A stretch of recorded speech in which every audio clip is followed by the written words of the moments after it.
Selamat datang di channel Simar Imam. Sembari mendengarkan tinggalkan like dan komentarnya bosku. Jangan lupa pasang headset kalian. Siapkan kopi dan camilan. Lupakan pahitnya kehidupan. Mari kita dengarkan sambil rebahan. Bab 816. Diam. Sangat sepi. Begitu saja, sekelompok orang mengepung Chen Feng. Tidak ada yang berbicara atau bergerak. Kadang-kadang, terjadi ledakan tembakan di kejauhan, yang membuat takut semua orang. Semua orang tahu bahwa ketika Bai Xian dan dua lainnya melarikan diri, mereka bertemu dengan penjaga samping keluarga Situ Beima. Hati Chen Feng terasa hampa dan bolanya sangat sakit. Saat ini, dia hanya bisa mengandalkan momentumnya untuk menekan segalanya. Namun, dengan begitu banyak kekuatan tempur yang dikandung oleh satu orang, geng bersenjata di pinggiran pasti tidak akan menjadi ancaman bagi Bai Lang dan yang lainnya. Memperkirakan waktunya, hampir 3 orang berhasil melarikan diri. Saat itulah dia mengarahkan pandangan dinginnya ke Situ Beima. Situ Beima, aku tidak peduli betapa tidak berterima kasihnya kamu, tapi Bai Rui adalah saudara perempuanku. Jika kamu membunuhnya, kamu harus membayar nyawa ini. Malam ini, aku akan mengambil kepalamu untuk membalaskan dendam Bai Rui. Kata-kata ini sangat mendominasi dan terus terang. Situ Beima ketakutan dan bersembunyi di belakang keempat anak buahnya. Dia hanya takut Chen Feng tiba-tiba bergerak dan membuatnya lengah. Tapi bagaimanapun juga dia adalah bos dari saudara Pao. Meskipun dia dikejutkan oleh kekuatan bertarung Chen Feng, pada saat ini, dia akhirnya mendapatkan kembali ketenangannya. Dia berkata gayung bersambut, kalau begitu kamu harus mengambil tindakan dan lihat apakah kamu bisa membunuhku, dan lihat apakah kamu bisa pergi dari sini dengan selamat. Meski momentumnya bagus, sebenarnya saya cukup panik. Dengan kekuatan bertarung Chen Feng barusan, membunuhnya dan pergi semudah berjalan-jalan di pasar sayur. Tapi saya harus mengatakan ini bahkan jika saya gigit jari. Inilah martabat menjadi presiden asosiasi saudara Pao. Situasi saat ini agak aneh. Kedua belah pihak berpura-pura, tapi tidak ada yang berani bergerak. Tergantung siapa yang tidak bisa menahan diri dan berkecil hati terlebih dahulu. Melihat Genos, yang lengannya berdarah di sisi tubuhnya, Lan Zhaolun terus berpikir. Chen Feng ini benar-benar keberadaan yang tidak dapat diprediksi. Sekarang saya dapat memahami penilaian pemilik terhadap Chen Feng. Sejujurnya, dia baru saja diintimidasi, jika tidak, dia tidak akan membiarkan Bai Xian dan Bai Lang pergi. Tahukah Anda, kedua orang ini adalah orang-orang yang ditunjuk oleh kepala keluarga untuk membunuh Chen Feng. Jika Anda melewatkan kesempatan ini, akan sangat sulit untuk membunuh mereka lagi. Tapi Chen Feng barusan benar-benar menakutkan. Jika dia berani menunjukkan wajahnya, dia hanya akan mengkhawatirkan Chen Feng, orang gila, yang mendatanginya. Kekuatannya hanya sebesar pembangkit tenaga listrik tingkat menengah, dan dia bukan tandingan Chen Feng. Akan sedikit tidak ekonomis jika Anda terbunuh jika Anda memimpin. Memikirkannya sekarang, mereka juga termasuk dalam rencana Chen Feng untuk memancing harimau itu menjauh dari gunung. Setelah menerima informasi dari mata-mata, Chen Feng dan Bai Lang makan malam di restoran barat. Mereka mengirim Kaisar Tang dan kakak senior Duan Suiliu. Kakak kedua Lan Jishui, serta Lan Zunlong dan Lan Haolong juga tidak ada di rumah Situ Beima karena mereka terhubung dengan keluarga Seng Guang. Bisa dibilang keluarga Situ Beima saat ini berada pada posisi terlemah dalam hal kekuatan tempur. Orang ini, Chen Feng, tidak hanya menakutkan dalam kekuatan tempurnya, tetapi juga orang yang sangat licik, dia memanfaatkan celah ini dan datang ke sini.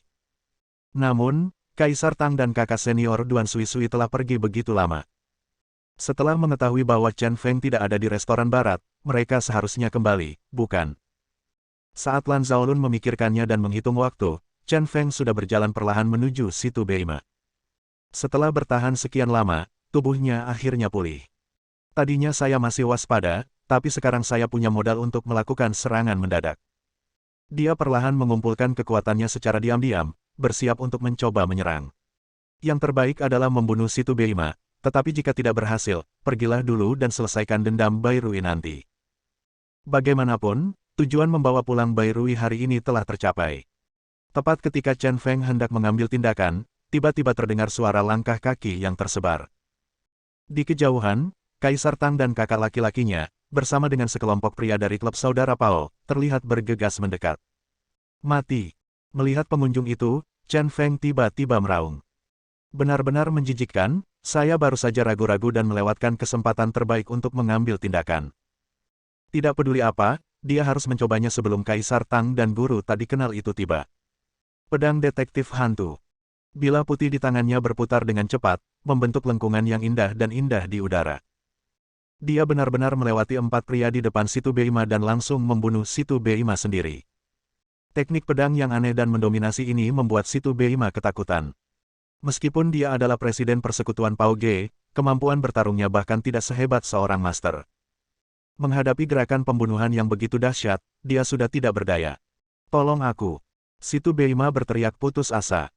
Di pupilnya, bila putih yang berputar perlahan membesar. Bulu-bulu di sekujur tubuhku berdiri. Namun pada saat kritis ini, Kaisar Tang di kejauhan tiba-tiba melambaikan tangan kanannya. 3 anak panah pendek ditembakkan dari bawah telapak tangan. Memanggil. Panah pendek diberkati dengan energi gelap dan sangat cepat. Itu mengenai pedang putih yang berputar itu tanpa memihak. Suara, ding. Rotasi pedang putih menyebabkan ketiga anak panah pendek itu terbang menjauh. Namun, arah bilah putih itu sendiri sedikit berubah karena kekuatan tersebut. Semula dimaksudkan untuk melewati leher Situ Beima, namun pada akhirnya hanya menembus bahu Situ Beima. Ah! Begitu darahnya tumpah, Situ Beima meratap. Melihat ini, Chen Feng bergegas keluar. Dia mencabut pedang putih itu dengan tangan kanannya dan secara pribadi menyerang dan membunuh Situ Beima dengan pisau itu. Ini adalah kesempatan terakhir Anda. Sekali Anda melewatkannya, Anda tidak pernah tahu kapan Anda akan mendapat kesempatan kedua. Ambillah hidupmu. Dia menendang bawahan saudara Pao di depan Situ Beima, dan dengan lambaian tangan kanannya, dia dengan liar mengambil kepala Situ Beima. Pergerakannya sangat cepat, membuat Situ Beima tidak bisa bereaksi. Dia hendak menyerang Situ Beima, pada saat kritis, kakak laki-laki berseragam bela diri mengusir Situ Beima tanpa mempedulikan hal lain. Tendangan ini, yang sangat ekstrim, tentu saja untuk menyelamatkan Situ Beima.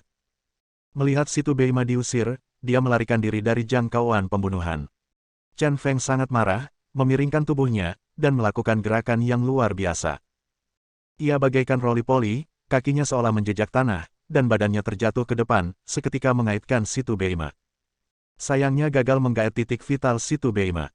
Namun dia tidak menyerah, dia mengayunkan pedang putihnya dan mengayunkannya dengan kecepatan tinggi. Suara, bah! Langsung dari ketiak kiri Situ Beima, potong seluruh lengan kirinya. Lengannya terbang tinggi dan darah muncrat. Ah! Suara ratapan Situ Beima bergema secara tragis. Pukulan ini hanya melumpuhkan Situ Beima, namun Chen Feng masih enggan melakukannya. Dia menginjaknya dan melompat ke depan, hendak mengambil kepala Situ Beima lagi. Namun selama jeda ini, kakak senior dan Kaisar Tang telah bergegas mendekat. Keduanya bekerja sama secara diam-diam, dan Kaisar Tang menyeret Situ Beima yang terluka parah pergi. Kakak senior memblokir Chen Feng dengan pisau tangan dan dengan cepat bertarung dengan Chen Feng. Cepat bantu mereka. Kalian bertiga harus membunuh Chen Feng. Melihat ini, Lan Zhaolun menjadi cemas. Dia berteriak pada Genos yang terpana oleh Chen Feng. Genos akhirnya sadar dan bergabung dalam pertarungan terlepas dari cedera di lengan kanannya. Kaisar Tang, kakak senior Duan Suiliu dan boxer Genos, 3 master yang menakutkan, mencekik Chen Feng. Tetapi pada saat ini, luka baru dan lama Chen Feng terjadi pada saat yang sama, dan kekuatannya sangat berkurang. Setelah beberapa putaran, ia sudah diambang kekalahan. Bab 817. 3 Grandmaster dengan kekuatan tempur luar biasa. Chen Feng yang malang sudah dalam masalah, dan bahkan jika dia ingin melarikan diri saat ini, dia tidak dapat melarikan diri. Dia sangat bingung, Kaisar Tang telah meninggalkan surat untuknya sebelumnya untuk menyampaikan informasi. Secara logika, seharusnya ada perasaan prihatin. Mengapa pada saat ini, setiap gerakan dan setiap gerakan terasa menyakitkan, dan tidak ada ampun. Belum lagi Genos dan kakak senior, jurus mereka sangat mematikan. Genos, khususnya, baru saja menderita kerugian, setelah bekerja sama dengan 2 Grandmaster lainnya, dia tiba-tiba menemukan bahwa Chen Feng sama sekali tidak menakutkan. Dengan kepercayaan dirinya yang semakin besar, dia hanya ingin menggunakan tinjunya untuk meledakkan kepala Chen Feng. Hanya dalam beberapa lusin putaran, Chen Feng sudah terluka di banyak tempat. Dia hanya bisa mengandalkan kecepatan untuk bertahan hidup. Sedikit kecerobohan dapat menyebabkan bencana. Tapi saat ini, dia tidak bisa bertahan lebih lama lagi. Luka di tubuhnya semakin parah karena perkelahiannya dengan orang lain. Musuh eksternal kuat dan musuh internal menderita. Pada saat ini, Chen Feng tampaknya mencapai situasi putus asa. Namun pada saat ini, bayangan hitam jatuh dari langit dan bergegas menuju medan pertempuran. Orang yang datang mau tidak mau berdiri di depan Chen Feng, melingkari pisau hitam di tangannya, dan langsung menangkis 3 orang yang bergegas membunuhnya. Ketiganya tercengang dan mundur. Kekuatan pengunjungnya luar biasa, dan dia juga berada pada level master. Dengan cara ini, menjadi 3 lawan 2. Lan Zhaolun sangat terkejut. Chen Feng punya begitu banyak teman, dan Grandmaster lain datang membantunya. Tapi bagaimana jika ada yang datang, mereka punya keunggulan penuh dalam 3 lawan 2. Saat dia memikirkannya, di bawah cahaya redup, dia secara tidak sengaja melihat wajah orang berjubah hitam dengan jelas, dan dia langsung tergagap ketakutan. Anda, Tuan Pedang Hitam, mengapa Anda muncul di Tianfu, dan mengapa Anda membantu Chen Feng? Dia mengenal pria ini. Dia adalah orang menakutkan yang pernah meninggalkan nama di dunia malam yang gelap, Pedang Hitam. Dan orang ini telah tinggal di Lembah Delapan Dewa selama bertahun-tahun dan memiliki status yang luar biasa, dia tidak pernah menyangka akan pergi ke Tianfu. Saya tidak pernah berpikir bahwa orang dengan status seperti itu akan benar-benar membantu Chen Feng. Perkembangan berbagai hal agak di luar dugaannya. Darkblade sepenuhnya mengabaikan Lan Zhaolun dan menggunakan kekuatan pisau hitam untuk menghadapi Kaisar Tang dan Genos. Saat ini, Chen Feng hanya perlu menghadapi kakak laki-lakinya, dan tekanannya langsung berkurang banyak. Namun, meskipun kelompok pedang hitam bergabung dalam pertempuran, hal itu tidak dapat membalikkan situasi sepenuhnya. Paling-paling, itu hanya meringankan tekanan Chen Feng. Keduanya masih sepenuhnya ditekan oleh 3 tuan. Saya mendengar bahwa Anda sangat kuat, jadi saya ingin menguji hari ini untuk melihat apakah Anda bahagia. Jika Anda bahagia, saya akan membunuh Anda.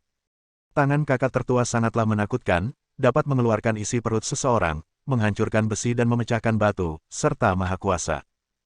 Pada saat ini, kekuatan Chen Feng sangat berkurang dan dia tidak dapat mengumpulkan perlindungan Qi yang kuat. Dia bertarung langsung dengan kakak laki-lakinya berkali-kali, tetapi selalu gagal. Di sisi lain, meski pedang hitam sangat kuat, ia masih menghadapi 2 Grandmaster. Tirani Genos dan kekejaman Kaisar Tang lambat laun membuatnya tak mampu melawan. Secara kebetulan, di waktu yang hampir bersamaan, Chen Feng dipukul oleh kakak laki-lakinya dan terus mundur. Kelompok pedang hitam juga menerima pukulan dari Genos. Setelah keduanya dipukul, tubuh mereka justru bertabrakan. Pada saat ini, Lan Zhaolun, yang sedang berjuang, akhirnya mengambil keputusan. Dia menjadi kejam dan berkata kepada ketiga tamu itu, jangan menahan diri, bunuh mereka berdua. Meskipun identitas pedang hitam luar biasa, dia adalah musuh keluarga Lan karena membantu Chen Feng. Selama dia meninggal, dia akan dikuburkan dengan identitasnya. Setelah mendengar kata-kata Lan Zhaolun, ketiga tamu itu menjadi lebih galak dari sebelumnya. Mereka menyerang pada saat yang sama, dengan seringnya melakukan gerakan membunuh. Darkblade, menurutmu apakah aku frustrasi sekarang dan tidak layak atas posisi yang kamu tempatkan untukku di hatimu? Selama pertarungan, Chen Feng menemukan momen yang tepat dan masih ingin mengobrol. Kelompok pedang hitam tidak berkata apa-apa. Sejak dia mengenali Dewa Malam Gila Chen, dia tidak bisa membiarkan dia menanyainya. Yang ada hanyalah kesetiaan dan perlindungan. Tinju Wanli. Tangan pembuka batu. Jarum tanpa bayangan. Pada saat ini, ketiga menteri tamu semuanya menggunakan jurus khusus mereka. Tinju yang mendominasi, telapak tangan liar, dan jarum beracun yang menyeramkan. Ketiganya digabungkan menjadi satu, dan kekuatan penghancur mereka sepertinya memusnahkan Chen Feng dan pedang hitam. Chen Feng berada di ambang kehancuran, dan pedang hitam mengerutkan kening dalam-dalam, merasa sedikit bingung. Menghadapi pukulan ini, keduanya tidak punya pilihan. Tetapi pada saat kritis ini, seorang pria berjubah dengan topeng abu-abu menutupi wajahnya menyapu dengan cara yang seperti hantu. Dia berdiri di depan Chen Feng dan Darkblade, melambaikan jubahnya, dan langsung memasukkan jarum tanpa bayangan ke dalamnya, menghilang seperti sapi lumpur ke laut. Lalu tangan kirinya membentuk telapak tangan dan tangan kanannya mengepal. Dengan kekuatannya sendiri, dia mengambil alih Stone Kaisou dan Wanli Fist. Setelah kebuntuan beberapa saat, satu orang akhirnya tidak mampu mengalahkan kedua tangannya, dan terlempar jauh dengan kekuatan tinju dan telapak tangan. Chen Feng menangkap pria misterius itu dan melepaskan kekuatannya, menyebabkan pria misterius itu mendarat dengan selamat. Baru kemudian dia melihat dari dekat orang misterius itu, dan terkejut, dia tidak menyangka orang itu adalah orang ini. Identitas orang ini benar-benar di luar dugaannya. Ayo pergi. Pria misterius itu melambaikan lengan bajunya, dan dua aliran debu putih muncul. Dalam sekejap, itu memenuhi separuh ruangan. Ketiga tamu itu tercekik dan mundur terus-menerus, tidak mampu membuka mata. Memanfaatkan kesempatan ini, dia meraih Chen Feng dan pedang hitam dan melarikan diri. Dan ketika debunya menyebar, semburan batuk datang silih berganti. Apakah ini tepung? Dan paprika? Menjijikkan. Lan Zhaolun, yang sedang terbatuk-batuk, mengumpat dengan keras, tetapi dia tidak berdaya saat ini dan menyaksikan tanpa daya saat Chen Feng dan yang lainnya melarikan diri. Pria misterius tadi juga memiliki kekuatan tempur tingkat master. Bahkan jika mereka tidak melarikan diri, 3 lawan 3, hasilnya tidak dapat diprediksi. Dia hanya bertanya-tanya dalam hatinya bahwa setelah puluhan tahun mengelola, keluarga Lan telah menghabiskan banyak upaya untuk mengundang 9 tamu tingkat master. Anda tahu, hanya ada segelintir petarung tingkat master di seluruh dunia. Apa yang terjadi di kota Tianfu hari ini? Ada begitu banyak orang tingkat master yang muncul. Chen Feng dan yang lainnya akhirnya kabur dari rumah Situ Beima. Kebetulan kami bertemu Bailang yang sedang dalam perjalanan pulang. Orang gila, kamu baik-baik saja. Melihat Chen Feng lolos dengan selamat, Bailang akhirnya merasa lega. Tapi dia sangat bingung mengapa dia tidak melihat dua orang muncul di samping Chen Feng untuk sementara waktu. Aku akan mundur dulu. Darkblade membungkuk hormat, dan setelah melihat Chen Feng mengangguk, dia dengan cepat menghilang ke dalam kegelapan. Misinya kali ini adalah melindungi Chen Feng secara diam-diam. Sekarang misinya selesai, saatnya kembali ke kegelapan. Bailang bingung untuk beberapa saat, lalu dia mengunci pandangannya pada pria bertopeng itu. Cahaya bulan redup dan tidak ada lampu jalan di dekatnya. Setelah memperhatikan beberapa saat, meskipun saya tidak dapat melihat orang tersebut dengan jelas, saya merasa dia terlihat familiar. Bailang, di mana Bai Xian dan Hong Sui? Chen Feng tiba-tiba bertanya. Baru kemudian Bailang kembali sadar dan menjawab, saya telah meminta mereka untuk kembali ke gedung kecil keluarga Bai. Ada ruang rahasia bawah tanah di sana dan aman. Chen Feng mengangguk dan berkata kepada mereka berdua, kami akan segera kembali ke gedung kecil keluarga Bai dan menemui mereka. Bab 818. Bai Xian memindahkan bangku kecil dan duduk di halaman gedung kecil Bai. Bintang-bintang jarang dan bulan cerah, dan hanya ada sedikit suara hening. Hanya sesekali suara mobil memecah ketenangan malam. Dia telah tinggal di halaman ini selama setahun dan memiliki kenangan indah. Saat itu, kakek dan ayah sama-sama ada di sana. Ada juga kakak laki-laki Bailang dan adik perempuan Bai Rui. Tahun itu, dia baru berusia 4 tahun, dan Bai Rui baru saja belajar berjalan. Dia dan Bai Rui selalu suka bergaul dengan Bailang dan bermain bersama. Hal yang paling banyak dimainkan adalah petak umpet. Bai Rui berjalan mengitari halaman dengan langkah terhuyung-huyung dan menangis, tetapi dia tidak dapat menemukannya. Suatu ketika dia sedang bermain petak umpet, dia bersembunyi di bawah meja kecil di belakang pintu dan tertidur. Kakak dan adiknya tidak dapat menemukannya. Akhirnya, ayah dan kakeknya menggeledah rumah tetapi tidak dapat menemukannya. Berpikir bahwa dia telah diculik oleh pedagang manusia, ayahnya yang marah memukuli kakaknya Bailang dengan kejam. Saat mendengar tangisan keras Bailang, dia mengusap matanya dan berjalan keluar dari balik pintu. Bai Xian memegang wajah cantiknya di tangannya, dan senyuman tipis muncul di sudut mulutnya. Kenangan selalu indah dan tak terlupakan. Hari-hari saat itu sederhana, bahagia dan tanpa beban. Tidak ada tanggung jawab keluarga, tidak ada intrik, dan tidak ada ambisi yang didorong oleh kekuasaan. Ada yang merupakan rumah kecil dan hangat, dan ada pula yang merupakan anggota keluarga. Saat dia tenggelam dalam kenangan, matanya secara tidak sengaja menatap tubuh Bai Rui. Bai Rui berbaring di sana dengan tenang, karena dia sudah lama berada di lemari es, dan tidak ada tanda-tanda pembusukan. Namun wajah yang membeku itu tidak bernyawa dan tanpa ekspresi. Bai Rui sudah mati. Tiba-tiba hatinya terasa sakit tak terkendali. Waktu berlalu, banyak hal berubah dan orang-orang berubah. Kakek sudah meninggal dan ayah hilang. Adik perempuannya berubah menjadi mayat, dan kakak laki-lakinya juga menganggapnya sebagai musuhnya. Mengapa hari-hari menjadi seperti ini? Dia bertanya pada dirinya sendiri, tapi tidak ada jawaban. Hong Sui merawat lukanya dan datang ke halaman. Dia melirik tubuh Bai Rui dan berjongkok di depan Bai Xian. Ekspresi sedih Bai Xian membuatnya sedikit sedih. Adik perempuan yang tumbuh bersamanya terbunuh, Anda bisa membayangkan suasana hati Bai Xian saat ini. Xian, perkumpulan saudara Pao dan keluarga Lan sangat berani. Kali ini kita benar-benar dalam bahaya. Haruskah kita memberitahu orang itu? Jika orang itu mengetahuinya, baik keluarga Lan maupun perkumpulan saudara Pao akan menghilang dari dunia dalam sekejap. Mata Hong Sui tajam dan dia berkata dengan ringan. Anda tahu, di dunia ini, jika Anda berani melakukan hal buruk pada Bai Xian, Anda melanggar kuasa Tuhan. Mata cerah Bai Xian berkelap-kelip seperti bintang di langit. Dia menggelengkan kepalanya dengan lembut dan tanpa sadar mengerutkan kening ketika Hong Sui menyebut orang itu. Kegentingan. Saat ini, pintu tiba-tiba terbuka. Chen Feng, Bai Lang dan pria bertopeng misterius itu berjalan ke halaman. Saat dia melihat Chen Feng, Bai Xian berdiri. Lampu di halaman redup, tapi tetap tidak bisa menghalangi temperamen cantiknya. Mata Chen Feng menyapu tubuh Bai Xian dengan dingin, lalu menjauh. Dia berjalan ke tubuh Bai Rui dan memandangi adik perempuannya yang sedang tidur. Hatinya terasa seperti pisau. Jika bukan karena menyelamatkannya, Bai Rui tidak akan mati. Menyalahkan diri sendiri ini akan membuatnya merasa bersalah seumur hidupnya.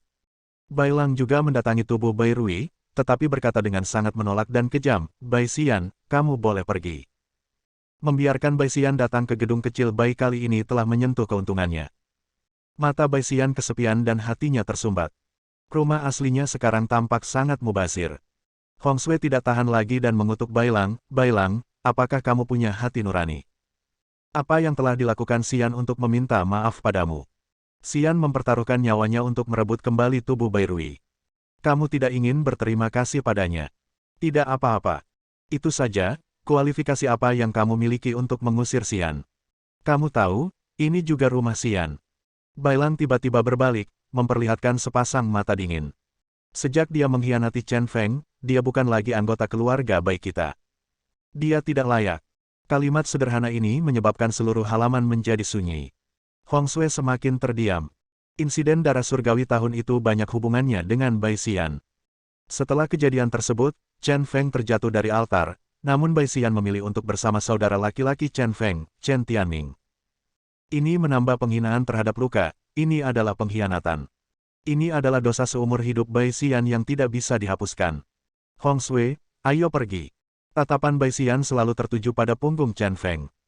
Ketika Bai Lang mengatakan bahwa dia tidak layak menjadi anggota keluarga Bai, Chen Feng terus menyetujui pernyataan ini dan tidak bergerak sama sekali. Pada saat itu, dia tidak lagi memiliki ekspektasi berlebihan. Tubuh Bai Rui akhirnya ditemukan. Jiwa Bai Rui juga akan beristirahat dengan tenang. Tujuan kedatangannya telah tercapai, dan dia tidak menginginkan hal lain lagi. Hong Sui merasa tidak mau, tapi tidak banyak bicara. Karena apa yang terjadi saat itu, dia tidak tahu alasannya. Kejadian ini pun membuat Bai Xian selalu tertinggal secara moral. Tunggu sebentar, malam ini adalah hari yang langka untuk reuni. Aku sudah membuat keputusan. Xian tidak harus pergi. Aku hanya akan menangani masalah Bai Rui malam ini dan tidak ada yang lain. Pria misterius bertopeng itu menutup pintu besi dari dalam. Segera, topeng abu-abu itu diangkat. Dan pria misterius ini akhirnya menampakkan wajah aslinya, ternyata dia adalah Paman Guan. Saat Chen Feng melihat Paman Guan untuk pertama kalinya malam ini, dia tahu identitasnya. Saya harus mengatakan bahwa Paman Guan menyembunyikannya sangat dalam. Biasanya, dia tidak menyadari sama sekali bahwa kepala pelayan dan koki keluarga Bai sebenarnya adalah seorang master. Bai Lang pun memastikan identitas Paman Guan dalam perjalanan. Aku hanya menahan keterkejutanku dan tidak mengajukan pertanyaan apapun. Selama bertahun-tahun, dia selalu mengira Paman Guan adalah pelayan, pengurus rumah tangga, dan juru masak keluarga Bai. Saya benar-benar tidak menyangka identitas Paman Guan disembunyikan. Sekarang, saatnya membuka tabir. Bai Xian bertanya dengan bingung, Paman Guan, mengapa kamu menutupi wajahmu dan menyembunyikan dirimu sendiri? Dia tidak melihat Paman Guan membunuh semua orang di rumah Situ Beima. Meskipun dia melihat Paman Guan dan Chen Feng Bai Lang kembali bersama, dia tidak tahu apa yang terjadi. Semuanya, ayo duduk. Saudara Pao akan bersama keluarga Lan malam ini dan dia mungkin tidak akan datang lagi. Paman Guan biasanya sangat baik, dan dia selalu memperlakukan anak-anak ini sebagai majikannya dan sangat sopan. Pada saat ini, dia tiba-tiba memberi perintah kepada semua orang seperti seorang penatua, yang membuat orang sedikit terkejut dan tidak nyaman. Bai Lang tidak berani mematuhi perintah itu dan menatap Chen Feng.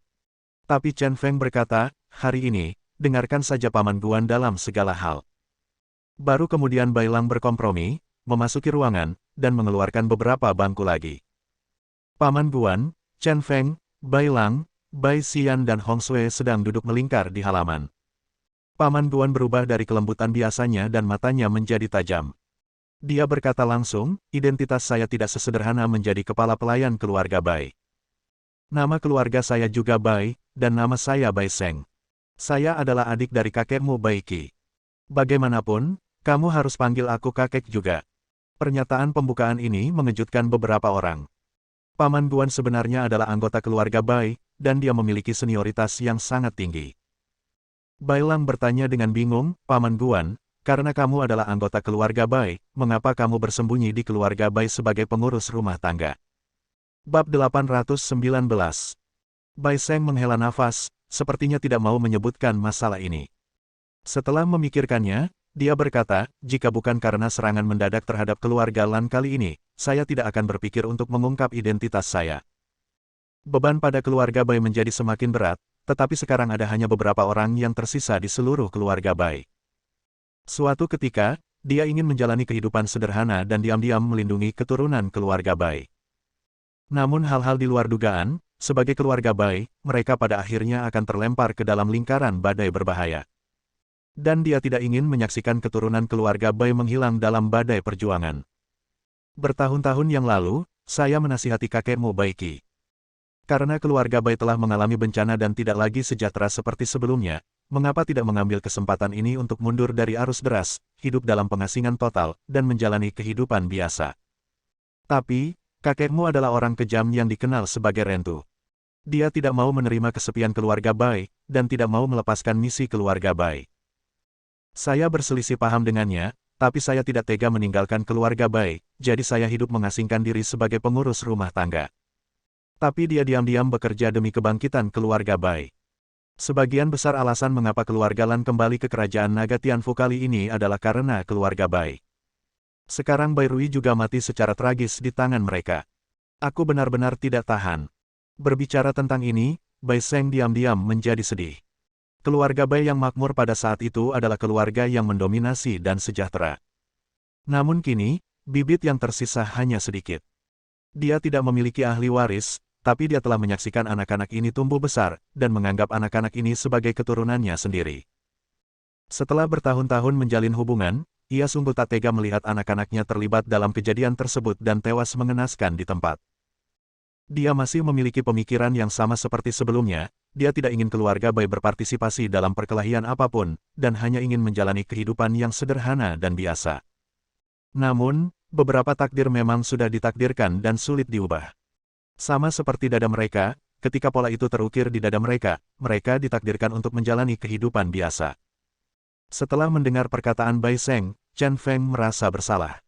Dia berkata dengan menyesal, kematian Bai Rui adalah salahku. Jika dia tidak menyelamatkanku, Bai Rui juga tidak akan melakukannya. Pada akhirnya, sangat sulit baginya untuk berbicara. Jika dia terjaga pada saat itu, bahkan jika dia mati 10.000 kali, Bai Rui tidak akan menderita. Bai Lang tiba-tiba mengangkat kepalanya dan berkata dengan tegas, orang gila, aku tidak menyalahkanmu untuk ini. Itu karena aku tidak menuruti perintahmu.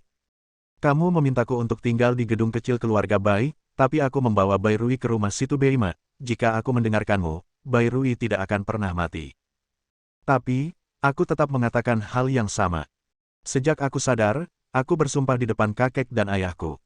Sebagai keturunan keluarga Bai, satu-satunya tujuan hidup adalah untuk melindungimu. Kami adalah bayanganmu, kehidupan kedua, ketiga, dan keempat. Merupakan kehormatan bagi kami untuk mati dalam perjalanan melindungimu. Jadi, saya bangga dengan Bai Rui, karena dia telah melindungi reputasi keluarga Bai dan melindungi misi keluarga Bai. Ini adalah keturunan dari keluarga Bai. Bai Xian gemetar, kata-kata Bai Lang kasar. Dia juga telah bersumpah saat itu, dan kata-kata Bai Lang jelas merupakan ironi besar baginya. Chen Feng sedikit mengernyit, merasa tidak berdaya dengan misi radikal Bai Lang. Dia mengulangi pandangannya kepada Bai Lang lagi, Bai Lang, saya tidak tahu apa misi keluarga Bai, dan saya tidak tahu mengapa keluarga Bai ingin melindungi saya, tapi saya dengan tulus berharap Anda bisa hidup untuk dirimu. Fakta bahwa kamu terikat olehku sebenarnya adalah semacam pengekangan bagiku. Aku hanya memperlakukanmu sebagai teman dan saudara, dan aku tidak akan pernah memperlakukanmu sebagai bayanganku atau perisai antara hidup dan mati. Setiap orang yang lahir di dunia ini berhak menjalani hidupnya sendiri. Seharusnya tidak ada penjara dalam hidup, dan dia tidak ingin menjadi penjara orang lain. Bailang berhenti berbicara, masih mengingat tamparan yang diberikan Chen Feng padanya. Tapi bagaimanapun juga, dia tetap bersikeras pada idenya. Karena ini bukan hanya misi keluarga Bai, tetapi juga karena alasan yang sama dengan Bai Rui, yaitu Chen Feng adalah orang yang layak dilindungi. Tidak ada seorang pun yang bersalah atas kematian Bai Rui. Jika kamu harus mengatakan itu salah seseorang, itu juga salahku. Jika aku bisa memberitahumu tentang kebencian antara keluarga Bai dan keluarga Lan sebelumnya, kamu tidak akan lengah. Bai Seng menghela nafas lagi dan mengambil tanggung jawab pada dirinya sendiri. Dia tahu betul bahwa ini bukan waktunya untuk menyalahkan. Ada arus bawah yang melonjak di Tianfu, dan bencana yang sebenarnya belum datang, kita tidak boleh menyalahkan diri sendiri dan merasa tertekan. Selain itu, dia mengatakan yang sebenarnya. Meskipun Bai Rui sudah meninggal, anak-anak ini menghargai cinta dan keadilan, dan tidak ada seorang pun yang benar-benar jahat dan dengan sengaja menyakiti Bai Rui. Dia berkata kepada Bai Lang dengan sedikit teguran, "Bai Lang, kamu bisa dianggap orang yang pendiam dan mantap, tapi kamu tidak boleh terlalu keras kepala. Sama sekali tidak ada salahnya menyelesaikan misi keluarga Bai. Itu adalah pilihan hidupmu sendiri. Tetapi bersikap terlalu ekstrim bukanlah hal yang baik. Dengan kata lain, jika misi tersebut menekan emosi yang sebenarnya, akan membuat hidup orang menjadi sangat melelahkan." Bai Lang terdiam dan tidak bisa berkata-kata. Ekspresinya sangat serius. Bai Seng menambahkan, ada satu hal lagi yang harus Anda jelaskan. Meskipun Anda benar-benar ingin melindungi Chen Feng, Anda juga harus memahami bahwa kekuatan Chen Feng jauh melampaui apa yang dapat Anda lindungi, dan pemikiran Chen Feng bukanlah sesuatu yang Anda bisa mempertanyakannya. Hari itu, Chen Feng sudah merasakan bahayanya dan memintamu untuk menyeret penguasa lapangan Rongyan ke dalam air berlumpur. Dia juga menyuruhmu untuk tetap tinggal di gedung keluarga Bai dan jangan pergi. Tetapi kamu tidak mendengarkan kata-kata Chen Feng dan secara membabi buta menyelesaikan misimu, menyebabkan Bai Rui. Saya hanya ingin mengingatkan Anda bahwa Anda dapat membantu Chen Feng, tetapi sekarang Anda tidak lagi memiliki kekuatan untuk mati demi Chen Feng. Kata-kata Bai Seng seperti batu yang tertancap di dada Bai Lang. Bai Lang terdiam dan tampak murung. Misi keluarga yang selalu dipatuhi Bai Seng digambarkan sebagai beban. Ini sangat memukulnya. Namun perkataan Bai Seng bukannya tidak masuk akal. Dengan kekuatan bertarung Chen Feng yang luar biasa, apakah dia masih membutuhkan perlindungannya? Dia bahkan meragukan dirinya sendiri. Chen Feng mengerti bahwa alasan Bai Seng berbicara begitu kasar adalah karena dia ingin meringankan beban Bai Lang. Jika Bai Lang benar-benar bisa mengerti dan menjadi saudaranya, itu pasti hal yang baik.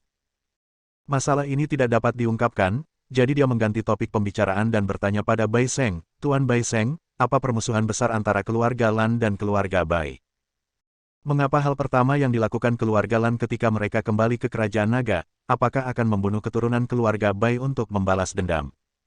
Juga, apa itu keluarga Sanse? Apa hubungan antara keluarga Sanse dan keluarga petugas kekaisaran? Mengapa ada gambar petugas kekaisaran di tubuhnya? Atau apakah itu gambar petugas kekaisaran yang tersembunyi? Pertanyaan terakhir, pertanyaan ini sudah lama mengganggu saya. Mengapa Anda, keluarga Bai, melindungi saya?" Bab 820. Setiap pertanyaan ini penting baginya. Saya selalu merasa bahwa isu-isu yang tampaknya tidak berhubungan ini pada akhirnya akan bersatu dan mengungkap peristiwa besar yang akan mengejutkan dunia. Wajah lama Bai Seng tanpa ekspresi. Mata di bawah kerutan yang saling bertautan juga kuno dan tenang. Dia menghela nafas dan kemudian berkata, "Saya hanya bisa memberitahu Anda apa yang saya ketahui. Beberapa rahasia yang saya tidak mengerti sama sekali, jadi tentu saja saya tidak bisa memberitahu Anda." Chen Feng tidak bisa menahan cemberutnya. Setelah Bai Seng mengatakan ini, 80% pertanyaan masih belum bisa terjawab. Meskipun dia sedikit kecewa dengan hal ini, dia tetap berkata dengan sangat sopan, "Kalau begitu izinkan saya bertemu dengan Anda, Tuan Lao, dan lihat apakah Anda dapat mengatasi beberapa keraguan dalam pikiran saya." Bai Seng mengangguk dan mulai berkata, keluarga Bai dan keluarga Lan keduanya adalah keluarga tiga warna. Alasan mengapa mereka dipanggil seperti ini adalah karena semua nama keluarga berwarna. Sejauh yang saya tahu, keluarga tiga warna sebenarnya berasal dari satu nenek moyang dan berasal dari asal yang sama. Ia merupakan keturunan langsung dari keluarga kaisar dan akhirnya terbagi menjadi tiga cabang. Kalimat pertama ini mengejutkan Chen Feng. Dia bertanya, dengan kata lain, nenek moyang dari keluarga tiga warna pada awalnya adalah satu keluarga, keluarga kaisar, tetapi mereka kemudian dibagi menjadi keluarga tiga warna. Jika dia benar, ini adalah keluarga kekaisaran ketiga yang dia temukan. Yang pertama adalah keluarga Sengongxi dari negara Shenzongwei. Yang kedua adalah pendahulu dari sekte Yuntang, keluarga Tang dari Tangjiabao. Yang ketiga adalah keluarga Lan dan keluarga Bai, yang terbagi menjadi keluarga tiga warna. Ya, Bai Seng melanjutkan, nenek moyang keluarga Sanse sebenarnya bernama Nangong. Mengapa ia dibagi menjadi keluarga Sanse tidak diketahui.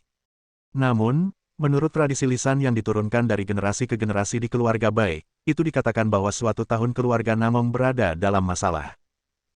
Kepala keluarga mewariskan keterampilan kungfu keluarga Nangong kepada ketiga putranya, dan memberi mereka nama keluarga Sanse, memungkinkan mereka menyembunyikan identitas mereka untuk sementara dan menghindari bencana. Nenek moyang keluarga Lan mendapat Tianzi Gong dan Ba Fis, dan nenek moyang keluarga Bai kami mendapat Baji Fis dan Sword Manual. Meski Baji Kuan dari keluarga Bai telah diturunkan dari generasi ke generasi, sebagian telah bocor. Alhasil, Baji Kuan masih ada di dunia, namun rahasia pamungkas Baji Kuan masih tetap ada di keluarga Bai. Dan sekte pedang suci tempat Bai Qi membawamu saat itu sebenarnya adalah milik keluarga Bai, dan itu melindungi panduan pedang. Chen Feng akhirnya mengerti.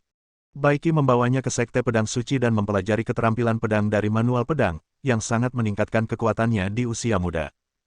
Dan dia belajar Baji Kuan dari Bai Lang.